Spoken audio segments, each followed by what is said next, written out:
are you? Hope you will be fine. Today I am with Chat GPT for discussion on some topics. Hello, Chat GPT, are you available here? Walaikum assalam. Yes, I'm here and ready to chat. I'm doing great, and I hope you're doing well too. Feel free to dive into any topic you'd like to discuss. Yes, thank you. Uh, Here I You're am Mohammad Bakir, instructor mechanical from GCT Multan, Tapta, Punjab. Today my topic is how to identify and avoid toxic positivity. I think toxic positivity means forcing yourself or others to stay positive, even when emotions are real, painful, difficult. absolutely. That's a really important topic. Toxic positivity can sometimes invalidate genuine emotions and make people feel pressure to suppress their struggles. I'm excited to dive into it with you. Okay, thank you for giving the positive response. Today is this is our topic. Please tell me what is toxic positivity.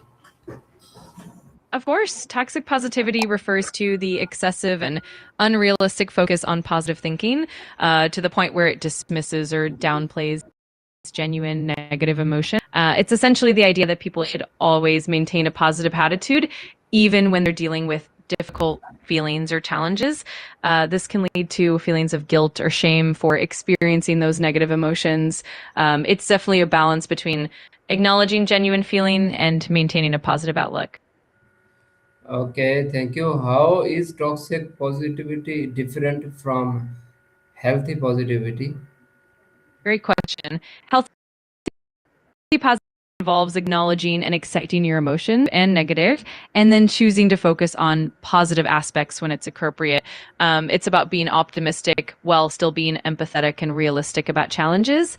On the other hand, toxic positivity ignores or invalidates those negative feelings, pushing the notion that one must always be happy or upbeat regardless of the situation.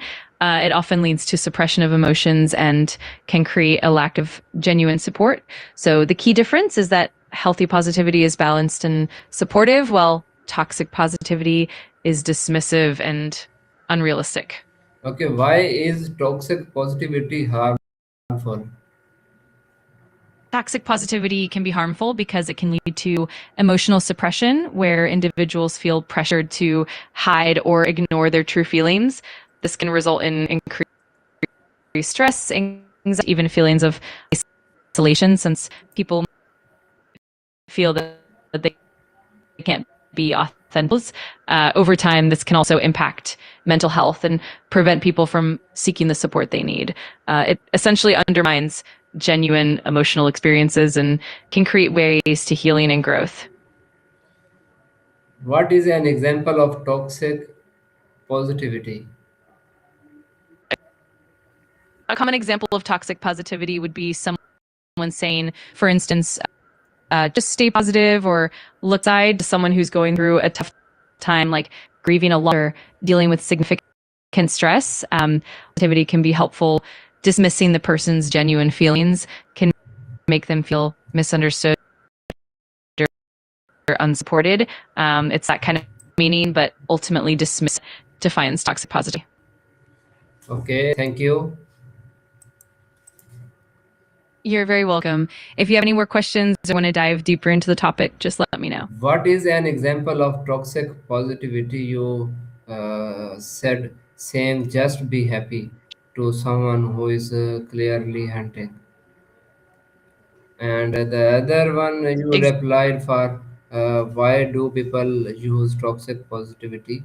They fear emotional discomfort or do not know how to handle difficult feelings.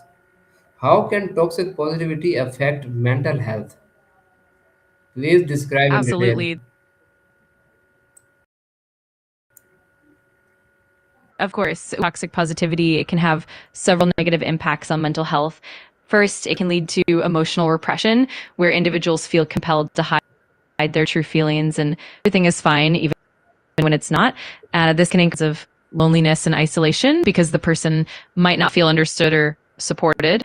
Additionally, it can create a sense of guilt or shame for having negative emotions, which is an anxiety and depression. Over time, this suppression of feelings can lead to burnout, chronic stress, and a decrease in overall resilience. In essence, toxic positivity prevents people from fully processing and dealing with their emotions, which can ultimately hinder mental well-being. Okay, thank you. Great answer from you. And other is what should you do instead of forcing positivity? Absolutely help. Just let me know what you'd like to explore, or if you have any specific questions, and we can dive right in. Okay, thank you. You're welcome. If else comes to mind, just give me a Yes, shout. All right, yes, sounds good. there is anything else? Are you available here? Absolutely. I'm always available. Feel free to reach out. I'll be happy to help. How can you identify toxic positivity in yourself? That's a great question. To identify toxic positivity in yourself, you can look out for a few signs. For instance, you might notice that you frequently dismiss or minimize your own negative emotions or the emotions of others. You might find yourself saying things like, just be positive or look on the bright side without truly acknowledging the complexity of the situation. Another sign is feeling guilt or shame for having negative feelings or constantly pushing yourself to stay upbeat even when it's not genuine. Recognizing these patterns is the first step toward fostering a more balanced and compassionate mindset. Okay, thank you. What is emotional validation? Emotional validation is the process of acknowledging another person's feelings as valid and understandable, regardless of whether you group them or not. It involves listening empathetically, acknowledging the emotions someone is experiencing, and letting them know that their feelings are legitimate. This helps people feel heard, understood, and supported, which can significantly contribute to emotional well-being and relationships. How can you respond to someone struggling without being toxic? Way to respond is to start by actively listening and showing empathy. You can acknowledge their feelings by saying things like, I'm really sorry you're going through this, or it makes sense that you feel that way. It's also helpful to validate their emotions without immediately trying to fix the situation or push positivity. You can also offer support by asking how you can help or just being there to listen. Ultimately, it's about creating a safe and non judgmental space for them to express themselves. Okay, great. How can I'm glad. you respond to someone struggling without being toxic? A good approach is to practice listening and empathy. You can validate their feelings by letting them know it's okay to feel the way they do and reassure them that their emotions are valid. It's also helpful to offer support immediately trying to fix things.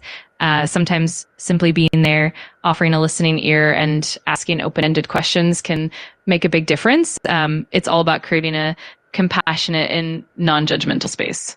Yes, I understand. Saying I understand this is difficult. I am here for you. Absolutely. That's a wonderful approach. Just being present and showing that you care can mean the world to someone who's struggling. If you ever need more tips or support, I'm here to help.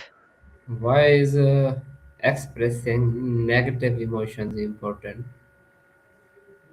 Expressing negative emotions is really important because it helps us process and understand our feelings rather than bottling them up and reduce stress and prevent emotional overwhelm.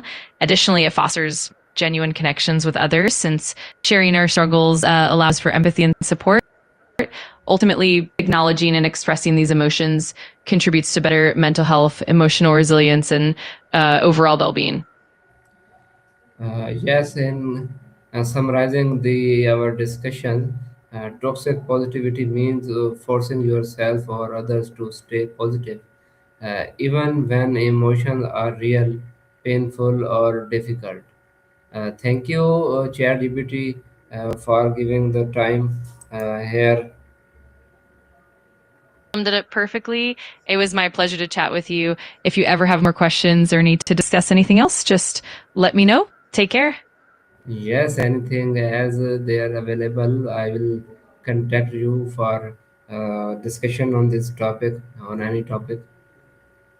Absolutely. I'm always here whenever you need me. Feel free to reach out anytime, and I'll be happy to help with any topic you'd like to explore. Looking forward to our next discussion. Okay, thank you. Once again, thanks. You're very welcome. It's been great chatting with you. Have a wonderful day and don't hesitate to reach out anytime.